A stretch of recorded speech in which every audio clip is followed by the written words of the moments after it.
Hello दोस्तों, कैसे हैं आप सब। हमारी पॉलीफेज सिस्टम की क्लास चल रही है। एक वीडियो हमारा हो चुका है, तो आज हम एक बार जल्दी जल्दी पिछली क्लास वाला रिवीजन कर लेते हैं, फिर उससे आगे की क्लास शुरू करेंगे। एक बार देखते हैं। पॉलीफेज सिस्टम पढ़ रहे थे हमने वो फेज प्रणाली के अंतर्गत ये पढ़ा था कि 2, 4, 6, 12 तक फेज हो सकते हैं, और भारत में थ्री फेज प्रणाली लागू है।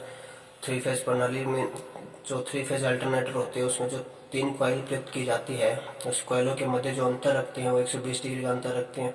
ये बात आपको ध्यान में रखनी है। फिर हमने पढ़ा था कि फेज क्रम क्या होता है भारत का, तो RYB होता है फेज क्रम। ये भी बात पढ़ ली थी हमने, ठीक है। फिर थ्री फेज में कुछ हमने परिभाषाएं पढ़ी थी, क्या होती है, कुछ परिभाषाएं होती है थ्री फेज प्रणाली में। पहली पढ़ी थी फेज वोल्टेज क्या होता है, तो किसी एक फेज और एक न्यूट्रल क्या मानते हैं वहाँ पे की वोल्टेज फेज वोल्टेज कहलाती है, ठीक है। फिर हमने लाइन वोल्टेज के बारे में पढ़ा था, ठीक है। इस तरह से फेज करंट के बारे में पढ़ा था और लाइन करंट के बारे में पढ़ा था। ये बातें आपको ध्यान में रखनी है, ठीक है। उसके बाद हम आगे का स्टार्ट करते हैं। आज की क्लास में क्या पढ़ेंगे वो, ठीक है। आज हम पढ़ेंगे डेल्टा संयोजन के बारे में। कल हमने स्टार संयोजन के बारे में पढ़ लिया था, आज डेल्टा संयोजन के बारे में बात करते हैं। डेल्टा संयोजन के बारे में देख लेते हैं कि ये होता क्या है, ठीक है। कुछ इस तरह से बताया था मैंने आपको कि 3 वाइंडिंग होती है इसमें, ठीक है। इस तरह से 3 वाइंडिंग होती है, इनके कनेक्शन कैसे होते हैं वो देख लो आप। एक बार और 3 वाइंडिंग के इस तरह से हम क्या कर देते हैं, कनेक्शन कर देते हैं। ये जो संयोजन होता है वो कौन सा कहलाता है, डेल्टा संयोजन कहलाता है, ठीक है। इसके कनेक्शन इस तरह से होते हैं, ये डेल्टा संयोजन कहलाता है, ठीक है। अब इसमें एक ध्यान रखने वाली बात क्या है, ये कि डेल्टा संयोजन का एक दूसरा नाम भी होता है। क्या नाम होता है, ध्यान में रखने वाला होता है कि इस संयोजन को इस संयोजन को मेष संयोजन भी कहते हैं। कौन सा संयोजन कहते हैं, मेष संयोजन भी कहते हैं,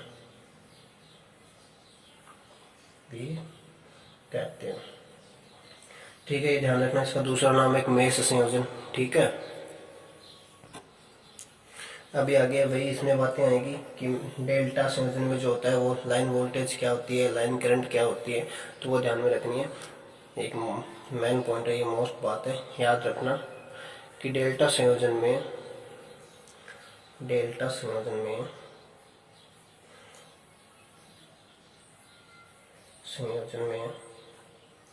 लाइन वोल्टेज का मान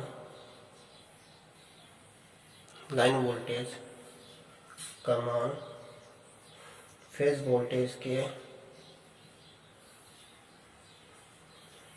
वोल्टेज के बराबर होता है,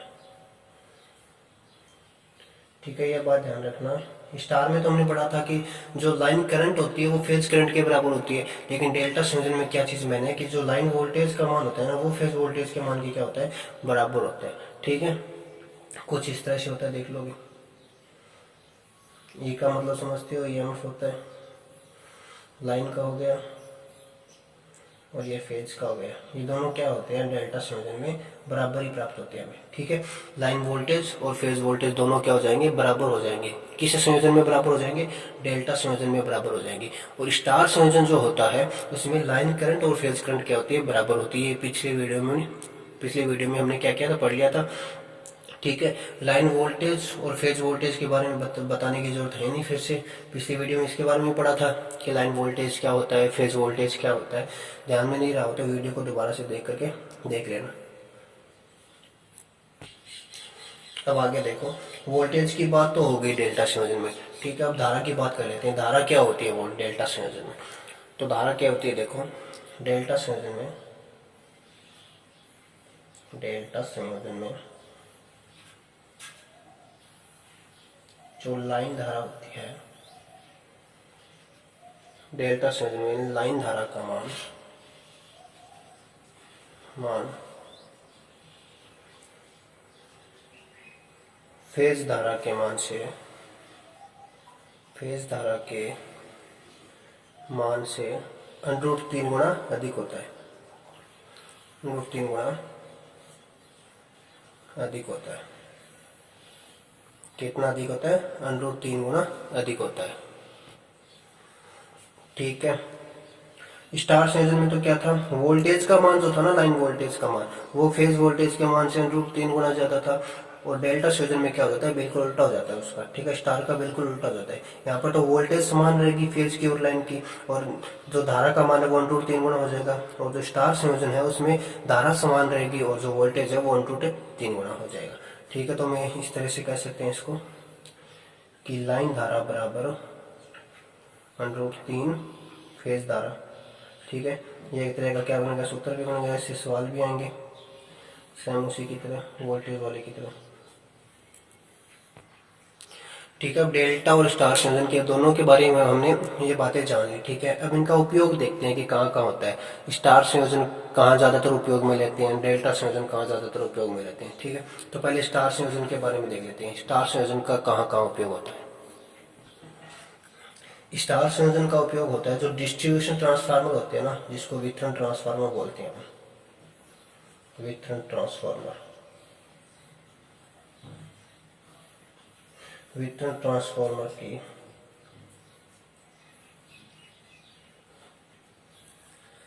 सेकेंडरी वाइंडिंग, कौन सी वाइंडिंग, सेकेंडरी वाइंडिंग, ठीक है। वितरण ट्रांसफार्मर की सेकेंडरी वाइंडिंग स्टार में संयोजित होती है। किस में संयोजित होती है, स्टार में संयोजित होती है, ठीक है। ये बात ध्यान में रखना। वितरण ट्रांसफार्मर को बोलते हैं डिस्ट्रीब्यूशन ट्रांसफार्मर, ठीक है। वितरण ट्रांसफार्मर आप सबने देखे हैं, हमारे जो घरों में लाइट आती है, जो गांवों में लगे होते हैं ना जो ट्रांसफार्मर, वो वितरण लाइन के होते हैं। तो वो जो ट्रांसफार्मर होते हैं उनको देख लेना। जो सेकेंडरी वाइंडिंग होती है, जो द्वितीयक वाइंडिंग, जिस तरह से हमें हमारे घरों में जो लाइट आती है वो वाली, तो उसके जो कनेक्शन हमेशा किस में किए होंगे, स्टार में किए हुए होंगे, ठीक है। देख लेना, क्योंकि मैं न्यूट्रल भी तो प्राप्त होता है ना साथ में, ठीक है। 3 फेज होती हैं, 3 फेज के साथ साथ क्या मिल जाता है, न्यूट्रल भी मिल जाता है, ठीक है। दूसरा देखते हैं डेल्टा संयोजन का उपयोग कहाँ होता है। तो देखो डेल्टा संयोजन का जो उपयोग है,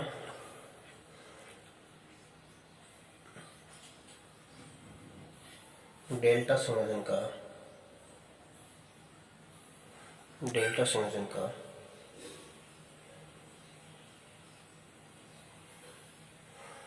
डेल्टा संयोजन का उपयोग डिस्ट्रीब्यूशन ट्रांसफार्मर की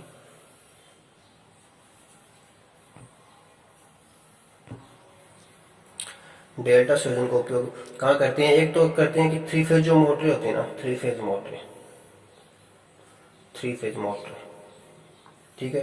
पहला तो डेल्टा संयोजन का उपयोग कहाँ करते हैं कि 3 फेज मोटरों को अगर भार पर चलाना हो, लोड पर, तो भार पर प्रचालित करने के लिए, किस पर, भार पर प्रचालित करने के लिए, ठीक है, डेल्टा संयोजन का उपयोग करते हैं। भार पर प्रचालित करने के लिए किसका उपयोग करते हैं, डेल्टा संयोजन का उपयोग करते हैं। 3 फेज की जितने भी मोटर होते हैं उन्हें लोड पर प्रचालित करेंगे ना, तो डेल्टा संयोजन में कनेक्ट करेंगे, ठीक है। दूसरी जो वितरण ट्रांसफार्मर होता है ना, अगला क्या है, जो वितरण ट्रांसफार्मर होता है, वितरण ट्रांसफार्मर की, वितरण ट्रांसफार्मर की प्राइमरी वाइंडिंग, कौन सी वाइंडिंग, प्राइमरी वाइंडिंग सदैव डेल्टा में संयोजित होती है, सदैव डेल्टा में संयोजित होती है, ठीक है। वितरण ट्रांसफार्मर जो होते हैं उसकी प्राइमरी वाइंडिंग हमेशा किस में संयोजित करेंगे हम, डेल्टा में संयोजित करेंगे, और जो सेकेंडरी वाइंडिंग है वो हमेशा स्टार में संयोजित करेंगे, ठीक है। ये बात पढ़ी थी। तो इन दोनों के उपयोग के बारे में पता चल गया आपको, डेल्टा संयोजन कहाँ कहाँ में लेते हैं और स्टार संयोजन कहाँ कहाँ में लेते हैं, ठीक है। एक ही ट्रांसफार्मर है वितरण ट्रांसफार्मर, उसकी जो प्राइमरी वाइंडिंग होती है वो तो सदैव किस में जुड़ी जाएगी, डेल्टा में जुड़ी जाएगी, ठीक है। और जो सेकेंडरी वाइंडिंग होगी उसको हम किस में जोड़ेंगे, स्टार में संयोजित करेंगे। ये बात नोट कर लेना, मेन बात है, ठीक है। ज्यादातर पूछ ही लेता है इसको डायरेक्ट परीक्षा। आगे देखो, अगला पॉइंट पढ़ेंगे कि 3 फेज जो परिपथ होते हैं उसमें शक्ति की गणना कैसे करते हैं, ठीक है। पावर की गणना कैसे होती है 3 फेज परिपथ में, ठीक है। इसके बारे में थोड़ा ध्यान से देखना। सिंगल फेज परिपथ में तो आप सभी जानते हो, सिंगल पीक पावर होती है, शक्ति को पी से दर्शाते हैं, ठीक है। तो शक्ति की गणना सिंगल फेज परिपथ में कैसे करते हैं आप सबको पता है। वी और आई जो सूत्र होता है इसके द्वारा हम क्या करते हैं, सिंगल फेज परिपथ है उसमें शक्ति की गणना करते हैं। सूत्र होता है VI × cos φ होता है, ये पता है, इतना सूत्र आप सब जानते हो, ठीक है। सिंगल फेज परिपथ में ये काम में लेती है। वी वोल्टेज हो गया, आई धारा हो गई, और इन दोनों का जो गुणनफल होता है वो क्या कहलाता है, शक्ति कहलाता है, पावर कहलाती है। ठीक है। cos फाई जो होता है पावर फैक्टर, वो ज्यादातर इकाई लेते हैं हम। ठीक है। इसको नियत मानते हैं, इकाई मानते हैं, इसलिए इसको गणनाओं में ज्यादातर नहीं लेकर सीधा इतना ही सूत्र काम में लेते हैं, वी और आई। ये लेते हैं केवल सिंगल फेज परिपथ में। ठीक है। सिंगल फेज परिपथ में सूत्र होता है पी बराबर V into I into cos phi. हम बात कर रहे हैं थ्री फेज परिपथ की। किस परिपथ की बात कर रहे हैं, थ्री फेज परिपथ की बात कर रहे हैं। तो थ्री फेज परिपथ में शक्ति की गणना कैसे करेंगे, तो कुछ इस तरह से करेंगे। एक सूत्र होता है मैन, ठीक है, वो आपको ध्यान में रखना है। किस तरह से सूत्र होता है वो देखेंगे। पहले सूत्र कैसे बनता है, तैयार कैसे होता है, उसके बारे में देख लेते हैं। ठीक है। थ्री फेज परिपथ में शक्ति की गणना का सूत्र यही सूत्र है, सेम। करना कुछ नहीं, क्या करना है, पी बराबर ये लगा दो वी आई cos फाई। लेकिन को चेंज करना है। क्या चेंज करना है, ये चेंज करना है कि अपन थ्री फेज परिपथ की शक्ति नाप रहे हैं, तो √3 क्या कर दो, गुणा में कर दो। ठीक है। √3 क्या कर दो, गुणा में कर दो। ये सारी संख्या के आपस में क्या है, हर चीज के गुणा में। ठीक है। √3 किस लिए कर रहे हैं, क्योंकि थ्री फेज परिपथ में दो तरह का कनेक्शन करते हैं, एक डेल्टा करते हैं, एक स्टार करते हैं, आपको पता है, पढ़ा है आपने। ठीक है। तो जो वोल्टेज होती है वो धारा होती है, वो √3 गुणा होती है लाइन वोल्टेज या लाइन धारा जो भी होती है। ठीक है। तो इसका संबंध है ना √3 का, इसलिए हम क्या करते हैं, गुणा में √3 लगाते हैं थ्री फेज परिपथ के लिए। ठीक है। तो थ्री फेज परिपथ में जो शक्ति की गणना करने का सूत्र क्या बन जाता है, ये बन जाता है P बराबर √3, ठीक है, इंटू वी जो है वो लाइन वोल्टेज हो जाएगी, और धारा भी कौन सी हो जाएगी, लाइन धारा हो जाएगी। ठीक है। तो इस तरीके से इंटू cos फाई हो जाएगा। इस तरीके से ये पूरा सूत्र बन जाता है थ्री फेज परिपथ में शक्ति की गणना करने के लिए। ठीक है। ये सूत्र ध्यान में रखना, मोस्ट सूत्र ज्यादातर पूछ ही लेता है। इससे क्या आता है, सवाल आते हैं ज्यादातर। ठीक है। इस सूत्र से सवाल क्या होगा, मैं अगला आपको कर करके बता दूंगा एक सवाल, फिर आप देख लेना, इसको समझ में ज्यादा समझ में आ जाएगा सूत्र। इसको याद कर लेना कि P बराबर √3 into V L into I L into cos phi. ज्यादा कठिन नहीं है, सेम सिंगल फेज की तरह ही है। सिंगल फेज परिपथ में तो ये था ना कि P बराबर V into I cos phi होता था। इसमें चेंज इतना है कि √3 क्या कर रहे हैं, गुणा में कर रहे हैं। ठीक है। अब आगे देखो, इस सूत्र से संबंधित मैं आपको क्या दे रहा हूँ, सवाल दे रहा हूँ। ठीक है। वो देखना आपको, एक सवाल देखो आप, जो ये सूत्र था √3 V L I L cos phi का P बराबर, इससे संबंधित एक सवाल दे रहा हूँ। ठीक है। वो देखना, खुद को करना है आपको। ठीक है। सवाल देखो क्या है कि एक थ्री फेज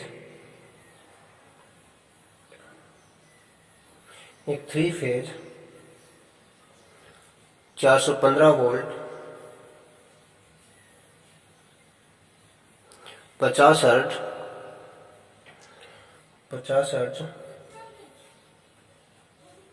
20 एचपी की मोटर 0.85 लैगिंग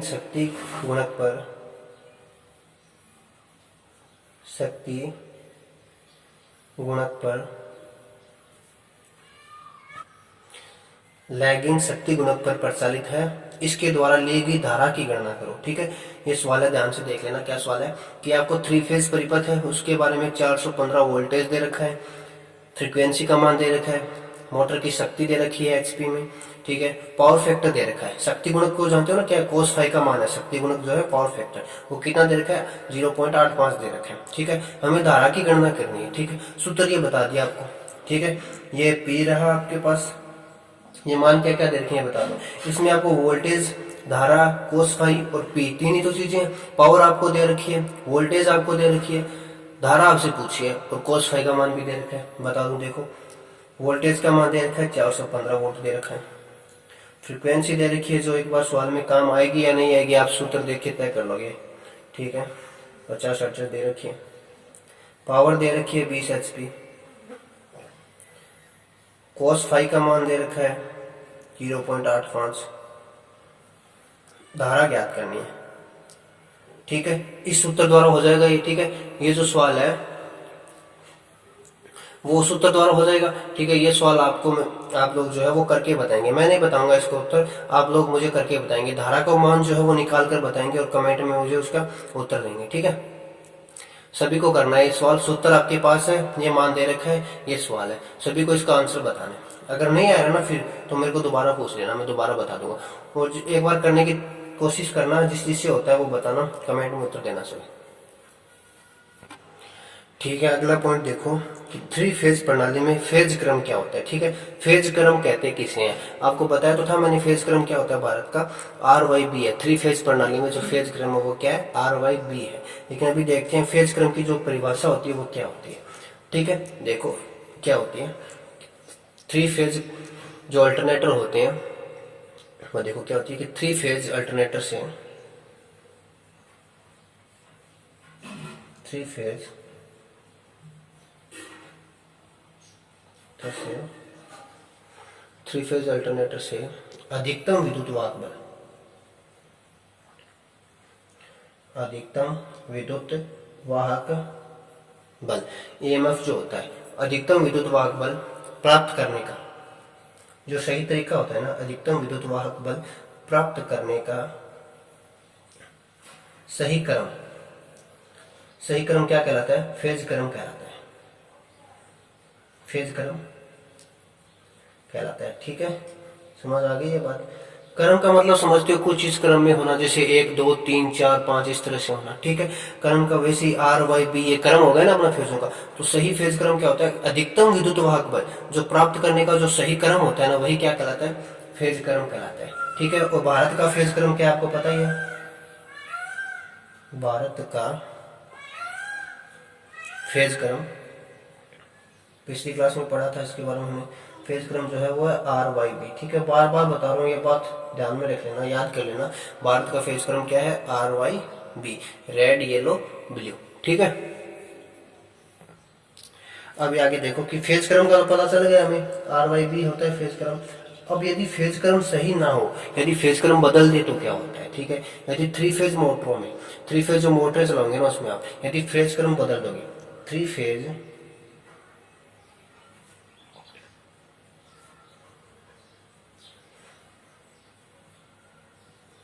मोटरों में फेज क्रम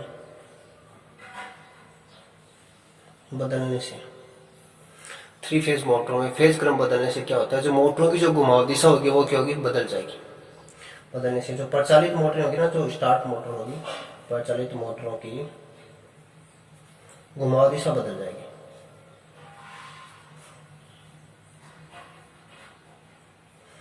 ठीक है, घुमाव दिशा का मतलब समझ गए, या वो कौन जिस डायरेक्शन में घूम रही है उसका क्या उल्टा घूमना स्टार्ट हो जाएगी। ठीक है, जैसे एंटी क्लॉकवाइज घूम रही है तो क्लॉकवाइज घूमने लग जाएगी, क्लॉकवाइज घूम रही है तो एंटी क्लॉकवाइज घूमने लग जाएगी। ठीक है, फेज क्रम बदलने पर होगा ऐसा। ठीक है, RYB की जगह आप इसको इंटरचेंज कर देते हो ना आपस में फेज को, तो क्या हो जाएगी, मोटरों की घुमाव दिशा है वो बदल जाएगी। ठीक है, ऐसा करना क्या है, ठीक नहीं रहता। अगर मोटर स्टार्ट है, ठीक है, मोटर कार्य कर रही है, उसमें अगर आप फेजों का क्रम क्या होगी, बदल दोगे तो मोटर क्या हो जाएगी, जो मोटर से जुड़ा जो लोड होगा ना वो या तो कार्य नहीं करेगा या मोटर क्या हो जाएगी, क्षतिग्रस्त हो जाएगी। इसलिए फेजों का सही रहना क्या है, उचित है। ठीक है, फेजों का एक सही क्रम में रहना क्या है, ठीक है, बदलना क्या है, गलत हो जाती है बात। इसलिए क्या करें, फेजों का सही कैसे रहे, इसके लिए क्या करें हम। ठीक है, ये देखो आगे, आगे देखो कि फेज क्रम है वो सही है, इसका कैसे पता लगाएं। ठीक है, ये तो जान लिया कि फेज क्रम क्या है, RYB है, इस क्रम में होना चाहिए, लेकिन क्रम सही कैसे है, ये इसका कैसा पता लगाएं। ठीक है, इसका पता लगाने के लिए टेस्ट करते हैं हम। ठीक है, ये एक मेन बात है, मोस्ट बात है। ठीक है, फेज क्रम का कैसे पता लगाएं। ठीक है, तो सही फेज क्रम का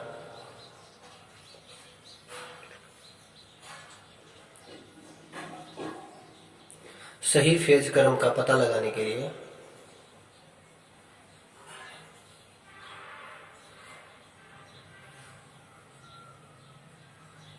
क्या करते हैं, सही फेज क्रम का पता लगाने के लिए फेज क्रम प्रदर्शक एक यंत्र होता है।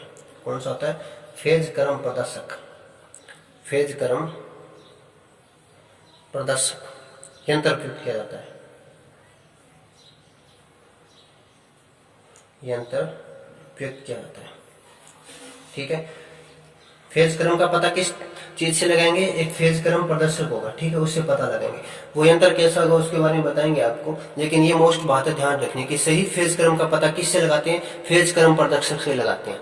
ठीक है। फेजों का क्रम है, एक मीटर होता है एक तरीके का, उसमें बताएंगे उसकी डिजाइन क्या होती है। एक मीटर होता है, उसके अंदर फेजों का क्रम टेस्ट कर लेते हैं हम कि ये RYB है, ये कौन सा है, ठीक है। ऐसे तो पता नहीं चलेगा हमें एक तार में से कौन सा R है, कौन सा Y है, कौन सा B है, ठीक है। तो एक फेज क्रम प्रदर्शक होता है, फेज क्रम टेस्टर होता है, उसके द्वारा हम क्या कर लेते हैं, फेजों का सही क्रम जान लेते हैं। तो एक बात ये बात ध्यान में रखना कि सही फेज क्रम पता लगाने के लिए क्या काम में लेते हैं, फेज क्रम प्रदर्शक यंत्र काम में लेते हैं, ठीक है। किस तरह से होता है वो आपको बता देंगे, ठीक है। देखो आगे, फेज क्रम प्रदर्शक जो होता है वो इस तरह से एक मीटर होता है, ठीक है। उसके अंदर क्या लगी होती है, एक चकती लगी होती है, ठीक है। उस चकती के अंदर एक सुई लगी होती है, ठीक है। इस मीटर के अंदर एक तरफ तो लिखा होता है RYB, ऐसे लिखा होता है, ठीक है, अंकित किया होता है। दूसरी तरफ लिखा होता है BYR, ठीक है। इसमें तीन तार आते हैं सप्लाई के, ठीक है। वही हमने सप्लाई दे दी यहाँ से, ठीक है। 1 नंबर, 2 नंबर, 3 नंबर। हमें नहीं पता कौन सा तार किस चीज का है, कौन सा R है, कौन सा Y है, कौन सा B है, इसका पता लगाएंगे, ठीक है। किस तरह से कैसे लगाएंगे, यंत्र कैसे काम करेगा ये आपको समझाएंगे, ठीक है। एक बार पीछे की जितनी भी बातें हमने पढ़ ली वो रिवीजन कर लेते हैं, ठीक है। इस यंत्र के बारे में हम अगली क्लास में पढ़ेंगे, ठीक है। आज के लिए इतना ही। पीछे का जितना भी आज पढ़ा है उसका क्या कर लेते हैं, रिवीजन कर लेते हैं, ठीक है। कि फेज क्रम का पता कैसे लगाते हैं, फेज क्रम प्रदर्शक से लगाते हैं। फेजों का भारत का जो फेज क्रम है वो RYB है। बातें ध्यान रखनी है, बार बार कह रहा हूँ, बातों को ध्यान रखना है, ठीक है। बहुफेज प्रणाली के बारे में शुरू से पढ़ ही लिया था, हम बहुफेज प्रणाली पढ़ रहे हैं, ठीक है। भारत के अंदर 3 फेज प्रणाली लागू है, ठीक है। जो बहुफेज प्रणाली है उसके अंतर्गत 2, 3, 4, 6, 12 तक फेज हो सकते हैं, ये बातें भी ध्यान में रखनी है। और आगे पढ़ा था कि 3 फेज जो प्रणाली होती है उसमें जो पावर, जो शक्ति की गणना कैसे करते हैं, तो इस सूत्र से करते हैं, √3 लाइन वोल्टेज, लाइन धारा, cos∅, ठीक है। ये सवाल मैंने दिया है अभी आपको, ये आपको सभी को करके बताना है मुझे इसका आंसर, ठीक है। धारा ज्ञात करनी है सवाल के अंदर, आप सभी ये आंकड़े सभी दे रखे हैं, सवाल के अंदर धारा बतानी है। सभी लोग इसका आंसर बताएंगे मुझे कमेंट बॉक्स में, ठीक है, करके।